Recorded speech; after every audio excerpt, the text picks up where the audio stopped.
Hello बच्चों, आप सभी का एक बार फिर से स्वागत है आपके अपने यूट्यूब चैनल नवोदय क्लासेस 2020 में। जवाहर नवोदय विद्यालय की एकमात्र फ्री ऑनलाइन कोचिंग क्लासेस। दोस्तों, जैसे कि आपको पता है, अभी हमारी जो प्रिपरेशन चल रही है JNVT 2023 के लिए चल रही है, जिसका एग्ज़ाम 29 अप्रैल को है।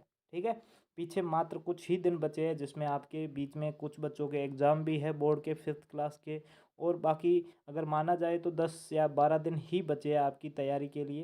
तो ज़्यादा से ज़्यादा हो सके उतना अपनी तैयारी पर टाइम लगाएं, और ग्रुप में आपको हर चीज़ मिल रही है। जितना ज़्यादा हम प्रोवाइड करवा सकते हैं वो सारा मैटर आपको प्रोवाइड करवाया जा रहा है। जितनी ज़्यादा आपकी प्रैक्टिस करवाई जा रही है उतनी सारी की सारी उतनी प्रैक्टिस आपको करवाई जा रही है। मेरे हिसाब से ग्रुप में कुछ भी कमी नहीं है। फिर भी आपको अगर लगता है कि सर ये भी और कुछ भेज देते तो और भी हमारी तैयारी अच्छी हो जाती, तो मुझे बता देना, वो भी मैं भेज दूँगा। ठीक है। और अभी मैथ IQ टेस्ट हमने 21-21 कर लिया है, और आज 22 नंबर मैथ IQ टेस्ट है। तो यहाँ पर देखिए 22 नंबर मैथ IQ टेस्ट क्या कह रहा है, ध्यान से देखिएगा। पहला क्वेश्चन आराम से देखिएगा, क्या कह रहा है, ध्यान से समझते जाइए। ठीक है, पहला क्वेश्चन क्या है, यदि 2.5 को 302.005 से गुणा किया जाए तो निकटतम मान क्या होगा। क्या पूछा है, निकटतम मान क्या होगा, ये पूछा है आपको। ठीक है, अब निकटतम मान पूछा है तो यहाँ पर देखो, पहले तो सीधा सीधा आपको गुणा कर लो, या फिर सीधा इन दोनों को मल्टीप्लाई कर सकते हो। और इन दोनों को मल्टीप्लाई ना करना चाहो तो पहले सीधा निकटतम मान ज्ञात कर लो, उसके बाद में आप देख लेना। तो यहाँ पर इसका निकटतम मान 2 आ जाएगा, और 302.005 का कितना आ जाएगा, 302 आ जाएगा। इन दोनों को मल्टीप्लाई करेंगे तो 2 दूनी 4, 0 और 3 दूनी 6। अब 604 आ रहा है। अब ऑप्शन में देख लो, 604 के जो भी निकट है वही आपका आंसर हो जाएगा। तो 615, 620, 625, इन सबसे निकटतम कौन सा है, 605 है। वो 604 के एकदम निकटतम है। तो आपका आंसर क्या हो जाएगा, ऑप्शन नंबर ए, 605। ठीक है, अब सेकंड क्वेश्चन देखिए। सेकंड क्वेश्चन क्या कह रहा है, ध्यान से देखिए। 12, 16 और 36 क्या दिया हुआ है, 12, 16 और 36 का एलसीएम क्या होगा, एलसीएम ऑफ 12, 16 एंड 36। तो यहाँ पर आपको सीधा एलसीएम निकालना है। तो यहाँ पर देखिए ध्यान से, एलसीएम निकालना है, किस किस का निकालना है, तो ध्यान से देखिए। 12 है, 12, 16 और 36, 12, 16 और 36, क्या क्या, 12, 16 और 36। ठीक है, अब 2 का भाग देंगे तो 12 में 6 बार चला जाएगा, 16 में 8 बार चला जाएगा, और 36 में 18 बार चला जाएगा। वापस से 2 का भाग देंगे तो 6 में 3 बार चला जाएगा, 8 में 4 बार चला जाएगा, 18 में 9 बार चला जाएगा। वापस से 2 का भाग देंगे तो 3 में नहीं जाएगा, तो 3 का 3, 4 में 2 बार जा रहा है तो 2, और 9 में नहीं जाएगा तो 9 का 9। वापस से 2 का भाग देंगे तो 3 का 3, 2 का 1 हो जाएगा, और 9 का 9 रहेगा। अब वापस से 3 का भाग देंगे तो 3 में 1 बार, 1 का 1 और 9 का 3 आ जाएगा। वापस से 3 का भाग देंगे तो यहाँ पर 1, 1, 1 आ जाएगा। ठीक है, अब 3 को 3 से गुणा करेंगे तो 3 दूनी 3 तिया 9, 9 दूनी 18, 18 दूनी 36, और 36 का पहाड़ा अगर आपको आ रहा है तो बढ़िया है, नहीं तो 36, यहाँ पर 36 आ गया। गुणा ऊपर कितना बचेगा, बच गया 2 गुणा 2, तो गुणा 4, 2 दूनी 4। अब 36 को 4 से गुणा कर लो तो कितना आ जाएगा, यहाँ पर 6 चौके 24, हासिल 2, 4 तिया 12, 12 और 2 14, यानी कि 144। यानी कि आपका ऑप्शन नंबर डी है वो आपका एकदम राइट हो जाएगा। 12, 16 और 36 का एलसीएम कितना होगा, 144। ठीक है, आगे देखिए। अगला क्वेश्चन क्या है, दो संख्याओं का मैसे तथा लसे क्रमशः 12 तथा 144 है। इन संख्याओं का गुणनफल क्या होगा। HCF of two numbers and LS, यहाँ पर LCM लिखना था, कट गया। ठीक है, LCM are 12 and 144 respectively. What is the product of this number. अब इसका प्रोडक्ट क्या होगा, संख्याओं का गुणनफल क्या होगा, वही पूछा है। तो मैंने आपको LCM और HCF में बताया था कि एक इक्वेशन होती है सिंपल, जब भी दो नंबर दिए हुए हैं, दो नंबर, उन दोनों नंबर का गुणनफल, यानी कि जो फर्स्ट नंबर दोनों का मल्टीप्लाई करेंगे, फर्स्ट नंबर पहली संख्या गुणा दूसरी संख्या, दोनों संख्याओं का मल्टीपल करेंगे, यानी कि दोनों का जो प्रोडक्ट होगा, जो दोनों का गुणनफल होगा, वो क्या होगा, उन दोनों के एलसीएम और HCF के मल्टीप्लाई या उनके गुणनफल के बराबर में होगा, यानी कि उन दोनों के गुणनफल के बराबर में होगा। अब यहाँ पर हमें ये पूछा है और इसके बराबर में एलसीएम और HCF का मान वही होगा, तो एलसीएम कितना है 144 गुणा 12। तो पहली और दूसरी संख्या का गुणनफल कितना होगा 144 गुणा 12, यानी कि ऑप्शन नंबर ए है वो आपका एकदम राइट हो जाएगा, क्योंकि ये दोनों बराबर होते हैं। ठीक है, ऑप्शन नंबर ए आपका एकदम राइट आंसर है। अगला क्वेश्चन, क्वेश्चन नंबर 4 को ध्यान से देखिए। वह संख्या कौन सी है, वह कौन सी संख्या है जो 32 के गुणनफल, गुणनखंड तथा गुणज दोनों है, यानी कि ऐसी कौन सी संख्या है जो 32 का गुणनखंड भी है और 32 का गुणज भी है। तो अब यहाँ पर देखिए कौन सी संख्या होगी, तो तथा गुणज दोनों है। तो अब आपको पता है कि यहाँ पर ध्यान से देखिए 32 के गुणनखंड क्या होंगे, तो यहाँ पर देखिए 32 एक तो एक होगा और एक 32 खुद होगा, पहले तो ये दोनों ही होंगे और बाकी सारे इसके अंदर इन दोनों के बीच में होंगे, यानी कि 2 होगा तो इधर 16 आ जाएगा। वैसे वैसे 32 में 4 का भाग जाता है तो इधर 8 आ जाएगा, 4 8 चौके 32 होता है ना, 8 आ जाएगा। तो ये सारे गुणनखंड और 32 के गुणज क्या होते हैं, तो एक तो 32 होता है, 32 दूनी 64 होता है और आगे पहाड़ा बोलता चले जाएंगे तो आगे चला जाएगा, यानी कि जो इन दोनों में अब देख लो कौन सा कॉमन है, यानी कि जो गुणनखंड भी है और गुणज भी है, तो 32 है वो उसका गुणनखंड भी है और उसका गुणज भी है, यानी कि उसका फैक्टर भी है और उसका मल्टीपल्स भी है। तो इसका आंसर राइट क्या हो जाएगा 32 आपका, जो वह संख्या है जो 32 का गुणनखंड यानी कि फैक्टर भी है और 32 का मल्टीपल यानी कि गुणज भी है। ठीक है, आगे देखिए क्वेश्चन नंबर 5 को। क्वेश्चन नंबर 5 क्या कह रहा है, 4500 रुपये 5000 रुपये का कितना प्रतिशत है। ₹4500 इज वोट परसेंटेज ऑफ ₹5000। तो यहाँ पर देखिए 4500 का बोला है, तो 4500 किसके ऊपर पूछा है 5000 तक, 5000 का कितना प्रतिशत होगा, तो 5000 गुणा 100। ठीक है, तो 1 2 1 2 2 जीरो से 2 जीरो कट जाएंगे, फिर 1 जीरो से ये 100 वाला 1 जीरो कट जाएगा, फिर 5 से 45 को काटेंगे तो 9 आ जाएगा, 9 को 10 से गुणा करेंगे तो कितना आ जाएगा 90, यानी कि 4500 5000 का कितना प्रतिशत होगा 90% होगा, यानी कि ऑप्शन नंबर डी है वो आपका एकदम राइट आंसर हो जाएगा। आगे देखिए 2600 रुपये का 5.6% क्या होगा। What is the 5.6% of the 2600 rupees 2600 rupees. तो यहाँ पर देखिए 2600 रुपये है तो 2600, इसका कितना परसेंट पूछा है 5.6%, तो 5.6/100। तो 2 जीरो से ये 2 जीरो कट जाएंगे। अब 26 और 56 को मल्टीप्लाई कर दो, तो यहाँ पर देखिए 56 और 26 को मल्टीप्लाई कर दिया, बाद में पॉइंट बाद में लगा लेंगे, पहले 6 को 6 से गुणा करेंगे तो 6 छंग 36, हासिल 3, 6 को 5 से करेंगे तो 30, 30 और 3 33, फिर मल्टीप्लाई का निशान, 2 को 6 से करेंगे तो 12, हासिल 1, 2 को 5 से करेंगे 10, 10 और 1 11। ठीक है, अब यहाँ पर देखिए 6, 3 और 2 5, 3 और 1 4 और 1 का 1, यानी कि 1456। अब पॉइंट एक अंक के बाद में था तो यहाँ पर एक अंक के बाद में पॉइंट लगाएंगे तो 145.6, 145.6 आप देख सकते हो, ऑप्शन नंबर डी है 145.60, यानी कि ऑप्शन नंबर डी आपका एकदम राइट आंसर हो जाएगा। ठीक है, आगे देखिए क्वेश्चन नंबर 7।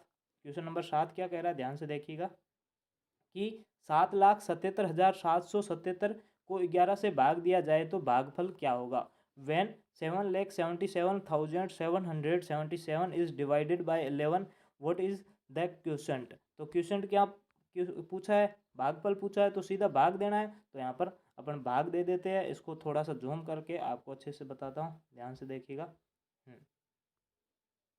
भाग देना है 7,77,777 में 11 का भाग देना है। तो पहले 11 का भाग 7 बार देंगे तो 11 7 77 पूरा पूरा चला जा रहा है, फिर 0, फिर ये 7 नीचे आएगा, तो यहाँ पर अब 11 में 7 में 11 का भाग नहीं जा रहा है, तो यहाँ पर भाग टूटने पर 1 0 आ जाएगा।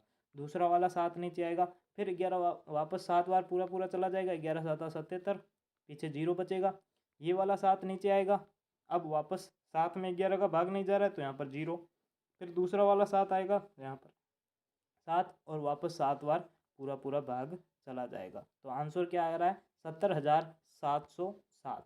70,707 यानी कि आपका ऑप्शन नंबर डी है वो आपका एकदम राइट आंसर हो जाएगा। ठीक है, आगे बढ़ते हैं क्वेश्चन नंबर 8 की ओर। क्वेश्चन नंबर 8 क्या कह रहा है? 1/2 1/2 प्लस 1/6 प्लस 1/12 प्लस 1/20 को सरल करने पर क्या मिलता है? What do we get on simplification of 1/2 plus 1/6 plus 1/12 plus 1/20? अब यहाँ पर इन सबको जोड़ना है, तो यहाँ पर इन सबको जोड़ देते हैं। तो यहाँ पर थोड़ा सा जूम कर लेते हैं ताकि यहाँ पर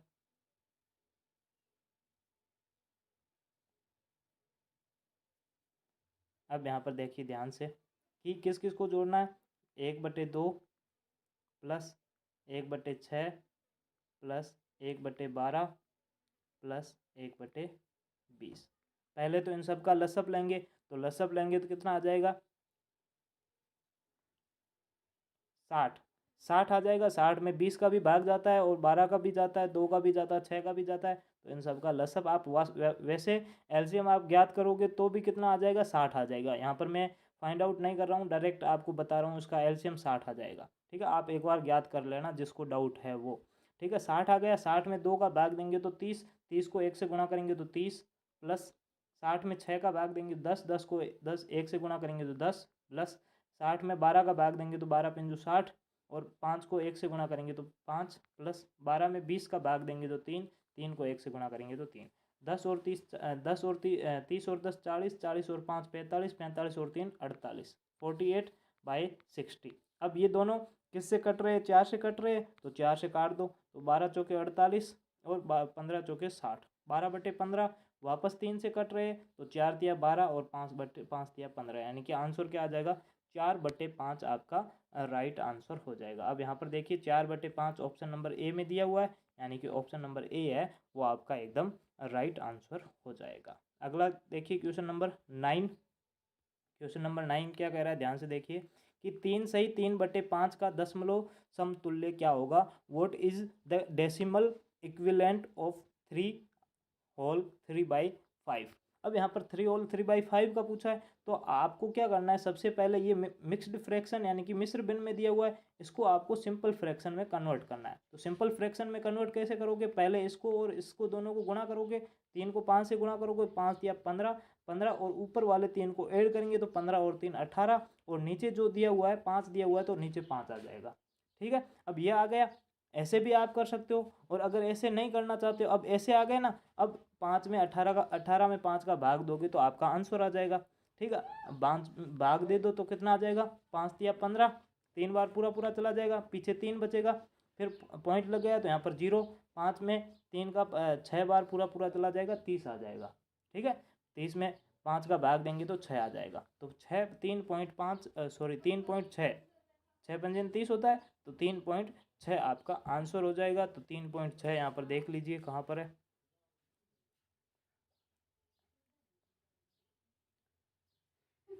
3.6, 3.6 यहाँ पर दो ऑप्शन में दिया हुआ है। ठीक है, एग्जैक्ट आंसर आपका 3.6 आ रहा है, लेकिन ऑप्शन में 3.625 भी दिया हुआ और 3.65 भी दिया हुआ है। तो आपका कौन सा राइट होगा? इस दोनों में कन्फ्यूज़न रहेगा। तो यहाँ पर शायद या तो यहाँ पर थोड़ा सा मिस टाइप हो गया होगा या फिर ऑप्शन में हो गया होगा, इसलिए यहाँ पर इसको बोनस काउंट कर लेना। ठीक है, इसमें आपका आंसर होगा वो 3.6। एग्जैक्ट आंसर कितना आ जाएगा? 3.6 आ जाएगा, क्योंकि 18 में 5 का भाग दोगे तो 3.6 आएगा। ठीक है, अब देखिए अगला क्वेश्चन 10 नंबर।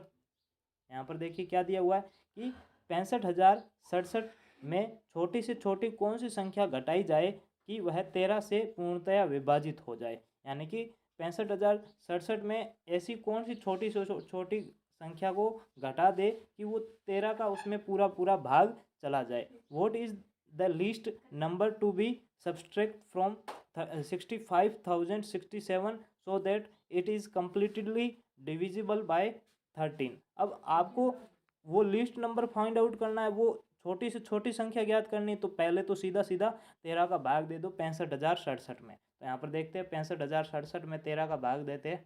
ध्यान से देखिएगा, 65,067 इसमें 13 का भाग देते हैं, तो यहाँ पर देखिए 13 का भाग देंगे तो 13 पंजू 65 होता है, यानी कि पहले पूरा पूरा चला जाएगा तो 65 का जीरो आ जाएगा। फिर इस जीरो को नीचे उतारेंगे तो जीरो में भाग नहीं जा रहा है, तो यहाँ पर भाग टूटने पर एक जीरो आ जाएगा। फिर 6 को नीचे उतारेंगे तो 6 को नीचे उतारेंगे तो 6 आ जाएगा। फिर से 13 में 6 का भाग 6 में 13 का डिवाइड नहीं हो रहा है, तो फिर भाग टूट जाएगा और जीरो आ जाएगा। फिर 7 को नीचे उतारेंगे, कितने को 7 को नीचे उतारेंगे तो वापस 13 पंजू 65 होता है, तो यहाँ पर 13 पंजू 65। और पीछे कितने बच रहे, 2 बच रहे हैं। अब अगर ये 2 ना बचते तो 13 का पूरा पूरा भाग चला जाता 5000 5 बार।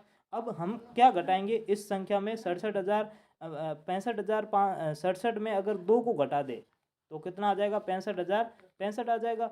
इसमें 13 का पूरा पूरा भाग चला जाएगा, यानी कि पीछे जो बच रहा है उसी को अगर हम घटा दें तो पूरा पूरा डिविजिबल बाय हो जाएगा, पूरा पूरा विभाजित हो जाएगा। तो इसमें किसको घटाएंगे, 2 को घटा देंगे। तो यहाँ पर देखिए ऑप्शन नंबर ए में 2 दिया हुआ है, तो यहाँ पर ऑप्शन नंबर ए है वो आपका एकदम राइट आंसर हो जाएगा। अब आप जो भी अभी जुड़े हुए अपना एक बार नाम बता दीजिए टाइप करके चैट में, तब तक थोड़ी देर में क्लास होल्ड रखता हूँ। आप अपना नाम टाइप करके बता दो और कोई भी बच्चा स्क्रीनशॉट लेकर मुझे भेज दीजिएगा, ठीक है। तब तक 11वां नंबर क्वेश्चन पढ़ लो आराम से।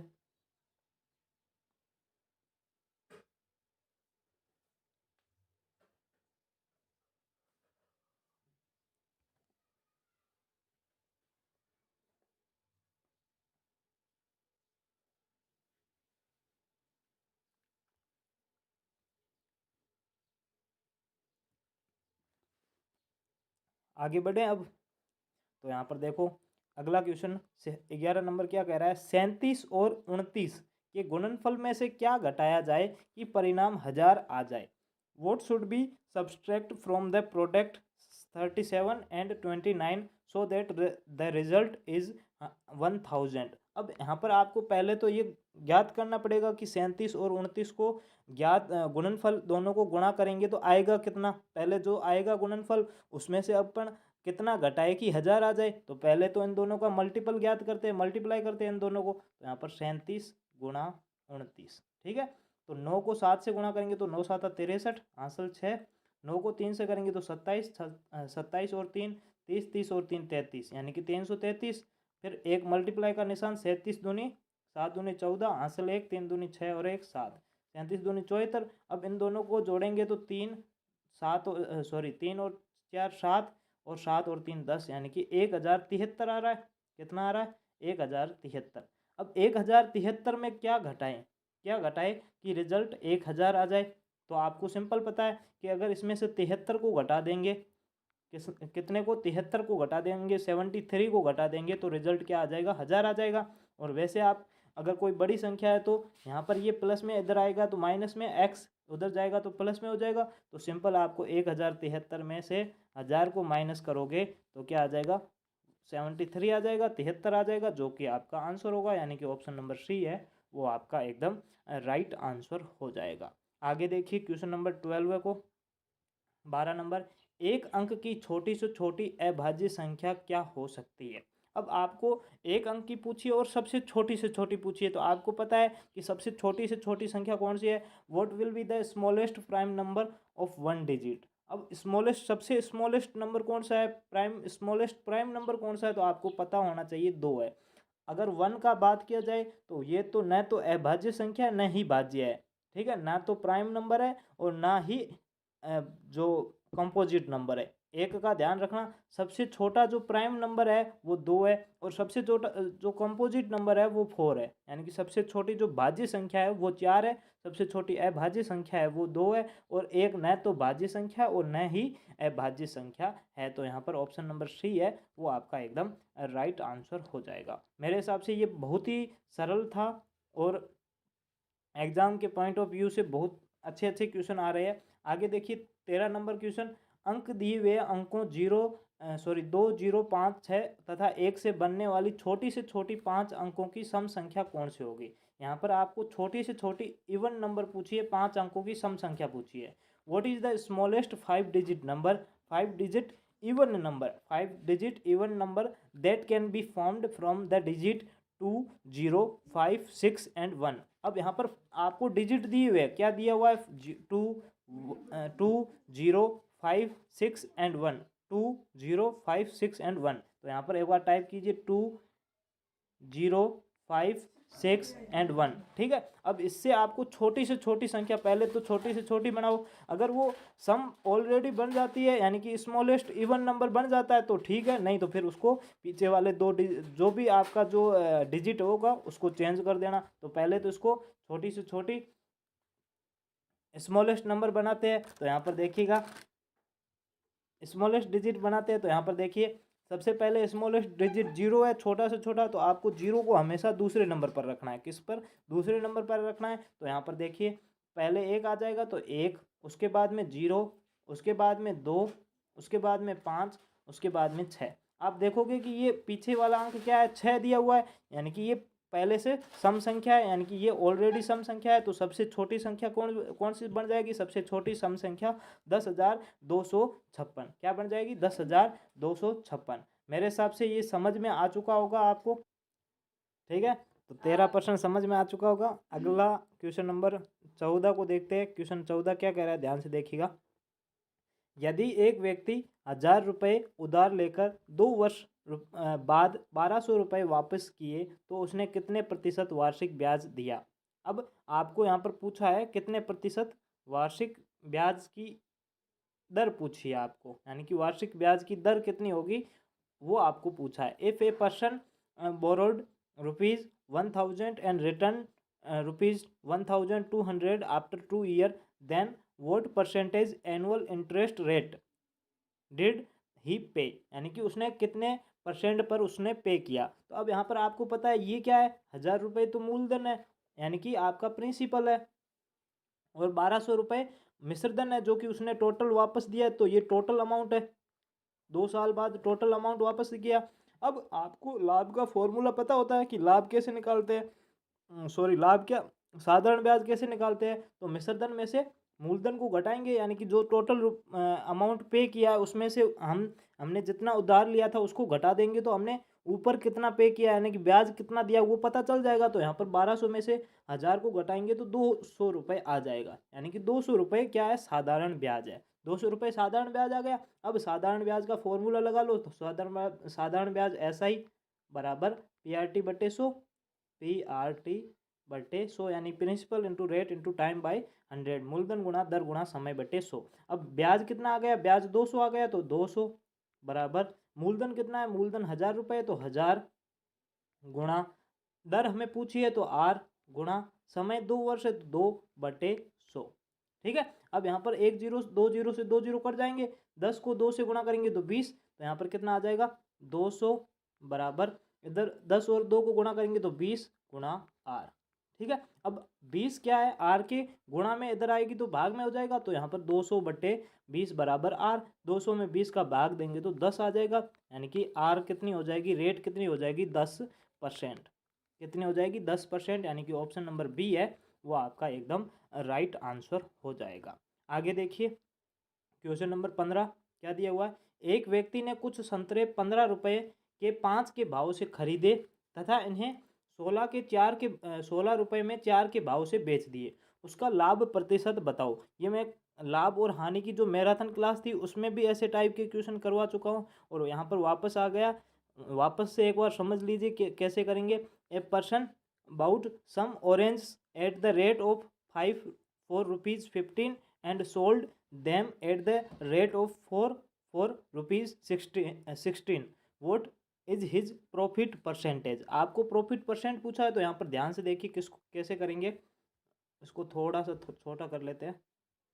हाँ, अब देखो कि खरीदे कितने, 5 खरीदे कितने रुपए में, 15 रुपये में, तो 5 खरीदे कितने रुपए में, 15 रुपये में। तो एक कितने में खरीदा होगा, तो एक वस्तु कितने में खरीदी, तो 15/5, यानी कि एक वस्तु 3 रुपये में खरीदी, तो क्रय मूल्य कितना हो जाएगा, 3 रुपये। यानी कि आपको यहाँ पर जब भी दर दी हुई हो तब आप एक चीज़ कितने में खरीदी है वो आपको फाइंड आउट करना है, यानी कि क्रय मूल्य भी एक चीज़ का निकालना है और विक्रय मूल्य भी एक चीज़ का ही निकालना है। तो यहाँ पर क्रय मूल्य एक चीज़ का कितना आ जाएगा, 3 रुपये आ जाएगा। अब बेची उसने 4 चीज़ें बेची कितने में, 16 रुपये में बेची, तो एक चीज़ कितने में बेची होगी, तो 16/4, यानी कि एक चीज़ उसने कितने में बेची होगी, 4 रुपये में बेची होगी। एक चीज़ कितने रुपए में बेची है? 4 रुपए में। 3 रुपए में एक चीज़ खरीदी और 4 रुपए में बेच दी। तो आपको पता है विक्रय मूल्य ज़्यादा है, यानी कि बेचा खरीदा 3 रुपए में और 4 रुपए में बेच दिया, तो उसको लाभ कितना हो गया? 1 रुपए का लाभ हो गया। कितना हो गया? 1 रुपए का लाभ हो गया। अब यहाँ पर देखो क्रय मूल्य कितना है? 3 रुपए। विक्रय मूल्य कितना है? 4 रुपए और लाभ आ गया आपका 1 रुपए का। अब हमें लाभ प्रतिशत पूछा है, तो लाभ प्रतिशत कैसे ज्ञात करेंगे? लाभ बटे क्रय मूल्य गुणा 100। ठीक है, तो यहाँ पर लाभ कितना है? लाभ 1 रुपए का लाभ बटे क्रय मूल्य कितना है? 3 रुपए गुणा 100, तो 100। अब 1 को 100 से गुणा करेंगे तो 100 बटे 3। 100 में 3 का भाग देंगे तो 33 बार पूरा पूरा चल जाएगा, पीछे 1 बचेगा बटे 3, यानी कि 33 सही 1 बटे 3। आपका ऑप्शन नंबर ए है वो आपका एकदम राइट आंसर हो जाएगा। अगला क्वेश्चन देखिए, क्वेश्चन नंबर 15 क्या दिया हुआ है? ध्यान से देखिएगा। हाँ ठीक है, आगे देखिए, एक व्यक्ति ने जूतों का एक जोड़ा 200 रुपए में खरीद कर उस पर 20 रुपए की बिक्री कर दी। यानी कि 200 रुपए में खरीदा और उसको बेचा तो उसको 20 रुपए ज़्यादा मिल गए, यानी कि उसने 220 रुपए में बेच दिया। यदि उस वस्तु के जोड़े को यहाँ पर ध्यान से देखिएगा, एक व्यक्ति ने जूतों का जोड़ा, हाँ अब देखो 16वां प्रश्न क्या दिया हुआ है? एक व्यक्ति ने जूतों का एक जोड़ा 200 रुपए में खरीद कर उस पर 20 रुपए की बिक्री कर दी। यदि उस जोड़े को 300 रुपए में बेचा जाए तो उसका लाभ क्या होगा? अब यहाँ पर बिक्री की जगह यहाँ पर क्या दिया हुआ? खर्च कर दिया। थोड़ा सा टाइप गलत हो गया होगा, यानी कि 200 रुपए में जूते खरीदे और उस पर जो भी और फट गए होंगे या फिर जो भी उसको सिलवाए उस पर 20 रुपए और खर्च आ गए, यानी कि 220 रुपए उसकी जेब से लग गए और उसने जूते 300 रुपए में बेच दिए, तो उसका लाभ क्या होगा ये पूछा है। A man bought a pair of shoes ₹200 and sold, यहाँ पर थोड़ा सा and repair them for ₹20 if he sell the pair of ₹30 that what is his profit. थोड़ा सा क्वेश्चन टाइप गलत हो गया, तो ध्यान से देखना कि 20 रुपये है वो उसने ऊपर खर्च लगाया है, यानी कि उसके ऊपर खर्चा किया है और उसने 300 रुपये में बेच दिया। तो यहाँ पर सीपी कितना हो जाएगा? क्रय मूल्य कितना हो जाएगा? कॉस्ट प्राइस, यानी कि 200 रुपये में तो खरीदा है और उसके ऊपर 20 रुपये और खर्च किए, तो 200 और प्लस 20 यानी कि 220 रुपये सीपी हो जाएगा, क्रय मूल्य हो जाएगा, कॉस्ट प्राइस हो जाएगी। आगे एसपी यानी सेलिंग प्राइस कितनी हो जाएगी? विक्रय मूल्य कितना दिया हुआ? 300 रुपये दिया हुआ, तो 300 रुपये। अब हमें क्या पूछा है? लाभ पूछा है, सीधा सिंपल प्रॉफिट पूछा है। तो प्रॉफिट का फॉर्मूला क्या होता है? प्रॉफिट बराबर एसपी माइनस सीपी, यानी कि selling price minus cost price, विक्रय मूल्य माइनस क्रय मूल्य। तो यहाँ पर 300, तो 300 में से 220 को घटाएंगे तो कितना आ जाएगा? 300 माइनस 220, यानी कि 80 रुपये उसको लाभ हुआ, यानी कि ऑप्शन नंबर बी है वो आपका एकदम राइट आंसर हो जाएगा। कितना हो जाएगा? ऑप्शन नंबर बी है 80 है वो आपका एकदम राइट आंसर हो जाएगा। आगे देखिए क्वेश्चन नंबर 17 क्या कह रहा है? ध्यान से देखिए, प्रत्येक 100 रुपये पर 1 रुपये मासिक ब्याज की दर से 1000 रुपये उधार लिए, 1 वर्ष बाद कितनी अधिक राशि ब्याज दिया जाएगा? 1 वर्ष बाद कितनी अधिक राशि ब्याज दिया जाएगा? ₹1000 was borrowed at the rate of interest of ₹1 per month for every ₹100 how much more amount interest will given after 1 year, यानी कि 1 साल बाद उसको कितना रुपए देना पड़ेगा ये पूछा है। अब यहाँ पर क्या दिया हुआ है? आपको दिया हुआ है कि 1 महीने में 1 रुपये ज़्यादा देना होता है, तो 1 मंथ में 1 रुपये ज़्यादा देना होता है, तो टोटल 1 ईयर में 12 मंथ होते हैं, यानी कि उसको 12 रुपये एक्स्ट्रा देने होंगे। ठीक है, कितने देने होंगे? 12 रुपये एक्स्ट्रा देने होंगे। 100 रुपये पर 12 रुपये एक्स्ट्रा देने होंगे, तो 1000 रुपये पर कितने देने होंगे? तो एक जीरो और लगा लो, यानी कि 120 रुपये एक्स्ट्रा और देने होंगे। 100 रुपये पर 12 रुपये देने हैं और 1000 रुपये पर कितने देने होंगे? 120 रुपये, यानी कि ऑप्शन नंबर बी है वो आपका एकदम राइट आंसर हो जाएगा। ऐसे नहीं पता चल रहा है तो यहाँ पर ध्यान से देखिए कि 100 रुपये पर कितने रुपये एक्स्ट्रा देने पड़ रहे हैं, यानी कि ब्याज कितना देना पड़ रहा है? 12 रुपये का। अब 1000 रुपये यानी कि 100 और जोड़ दो, इस पर भी 12 रुपये। ऐसे ऐसे आप 10 बार करोगे तो 12 को 10 बार जोड़ोगे तो 120 रुपये एक्स्ट्रा देने पड़ेंगे, यानी कि ऑप्शन नंबर बी है वो आपका एकदम राइट आंसर हो जाएगा। आगे क्वेश्चन नंबर 18 देखिए। क्वेश्चन नंबर 18 क्या कह रहा है, ध्यान से देखिए। एक घन का आयतन 720 सेंटीमीटर क्यूब है, उसकी भुजा क्या होगी। अब आपको भुजा, घन का आयतन दिया हुआ है तो घन का आयतन क्या होता है, भुजा क्यूब होता है, सॉरी भुजा क्यूब होता है। यहाँ पर भुजा क्यूब, एक मिनट, भुजा क्यूब, ठीक है। ये क्या है, आयतन का फॉर्मूला, घन के आयतन का फॉर्मूला है, घन का आयतन बराबर भुजा क्यूब। अब घन का आयतन कितना दिया हुआ है, 729 दिया हुआ है, बराबर भुजा क्यूब यानी कि भुजा का √3 है। अब यहाँ पर आपको क्या, उसकी भुजा क्या होगी, तो यहाँ पर भुजा, यहाँ पर क्यूब लगा हुआ है, क्यूब को हटाएंगे तो इधर क्यूब रूट आ जाएगा। अब क्यूब रूट कैसे निकालते हैं, सबसे इंपॉर्टेंट यहाँ पर ध्यान से देख लेना, काफ़ी बच्चों को नहीं पता है। तो अगर आपको कभी भी स्क्वायर भी वर्गमूल निकालना हो या घनमूल निकालना हो, क्या वर्गमूल निकालना हो या फिर घनमूल निकालना हो, आपको अगर नहीं निकालना है तो सिंपल आपको उसका गुणनफल निकालने हैं। यहाँ पर 729 दिए हुए, तो 729 के कितने गुणनफल होंगे वो आपको निकाल दो। तो यहाँ पर देखो, सबसे पहले इसमें किसका भाग जा रहा है, तो 3 का भाग शायद चला जाएगा। तो यहाँ पर पहले 3 का भाग जा रहा है, तो यहाँ पर देख लो, 3 दूनी 6, एक बचेगा, 4 तिया 12 और 3 तिया 9। वापस से 3 का भाग जा रहा है, तो 8 तिया 24, 3 एकम 3। वापस से 3 का भाग जा रहा है, तो 27 तिया 81। वापस से 3 का भाग जा रहा है, तो 9 तिया 27। वापस से 3 का भाग जा रहा है, तो 3 तिया 9। वापस से 3 का भाग देंगे तो 1। अब अगर आपको क्यूब रूट, अगर आपको घनमूल निकालना हो, क्यूब रूट निकालना हो या फिर वर्गमूल स्क्वायर रूट निकालना हो, तो आपको ध्यान रखना, जब भी आपको स्क्वायर रूट यानी कि वर्गमूल निकालना हो तो यहाँ पर 2-2 अंकों के जोड़े बनाने हैं।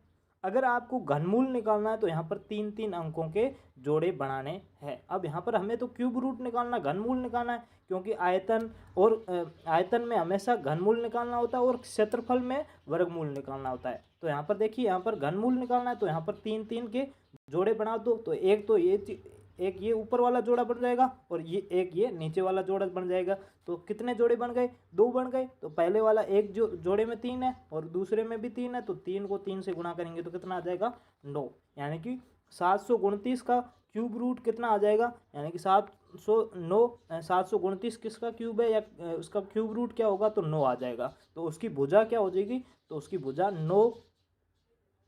9 सेंटीमीटर हो जाएगी। तो यहाँ पर देखिए ऑप्शन नंबर सी है वो आपका एकदम राइट आंसर हो जाएगा। भले क्यूब रूट निकालना हो या क्यूब वर्गमूल निकालना हो यानी कि स्क्वायर रूट निकालना हो, तो पहले ऐसे गुणनफल, अगर स्क्वायर रूट निकालना है यानी कि वर्गमूल निकालना है तो 2-2 जोड़े, अगर घनमूल यानी कि क्यूब रूट निकालना हो तो 3-3 के जोड़े बनाने हैं, बस और कुछ भी नहीं करना है। आगे देखिए क्वेश्चन नंबर 19 क्या कह रहा है, ध्यान से देखिए। 2 घन मीटर आयतन वाली बाल्टी को भरने के लिए 200 मिलीलीटर वाली कितनी बोतलों की आवश्यकता होगी। अब यहाँ पर दो घन मीटर दिया हुआ है, यहाँ पर 200 मिलीलीटर दिया हुआ है, तो यहाँ पर देखो कितनी बार गुणा करना पड़ेगा, 3 बार गुणा करना पड़ेगा। तो यहाँ पर देखो 2 गुणा 1 मीटर में कितने 1000 मिलीलीटर, तो 1000, सॉरी 1 मीटर में 100 मिलीलीटर होते हैं, 1 मिनट। तो यहाँ पर ध्यान से देखना, 1000 नहीं होंगे 100 होंगे, ठीक है। कितने होंगे, 1000 नहीं होंगे 100 होंगे। तो यहाँ पर देखो 100 आ जाएंगे, ठीक है। 100 गुणा 100 गुणा 100 यानी कि 3 बार गुणा करेंगे, क्यूब दिया हुआ है तो 3 बार बटे 200। जब भी आपको संख्या पूछे, बोतलों की पूछे या फिर ईंटों की पूछे, हमेशा बड़े का आयतन या बड़े का क्षेत्रफल बटे छोटे का आयतन छोटे का क्षेत्रफल आ जाएगा। तो यहाँ पर देखिए 1 0 2 0 1 0 2 0, 2 से 2 कट जाएगा तो 2 से 2 कट जाएगा। फिर 100 को 100 से गुणा करेंगे तो कितना आ जाएगा, यहाँ पर 10,000 आ जाएगा। 10,000 ऑप्शन नंबर डी में दिया हुआ है, तो यहाँ पर डी ऑप्शन आपका एकदम राइट आंसर हो जाएगा। अब लास्ट क्वेश्चन देखिए, लास्ट क्वेश्चन क्या कह रहा है, ध्यान से देखिए। ये भी एरिया एंड पेरीमीटर से है। एक आयत की विमा है यानी कि भुजाएं हैं वो 20 मीटर और 10 मीटर यानी कि लंबाई 20 मीटर और चौड़ाई 10 मीटर है। उसके फर्श पर लगाने के लिए 5 मीटर भुजा की वर्गाकार कितने पत्थर चाहिए होंगे। अब यहाँ पर वापस पत्थर कितने चाहिए होंगे ये पूछा है। आपको मैंने क्या बताया था, जब भी आपको पत्थर पूछे, टाइलों की संख्या पूछे, तो हमेशा बड़े का क्षेत्रफल बटे छोटे का क्षेत्रफल। तो यहाँ पर बड़ा भी आयत है, बड़ा क्या आयत, आयत का क्षेत्रफल क्या होता है, लंबाई गुणा चौड़ाई, तो 20 गुणा 10, ये बड़े का क्षेत्रफल बटे छोटे का क्षेत्रफल। छोटा भी क्या है, फर्श है, उसमें 5 मीटर भुजा वर्गाकार यानी कि वर्ग वर्ग की आकार की भुजा है तो वर्ग का फॉर्मूला क्या होता है, वर्ग का क्षेत्रफल। तो भुजा स्क्वायर होता है या भुजा गुणा भुजा। तो यहाँ पर भुजा कितनी है, 5 है, तो 5 गुणा 5।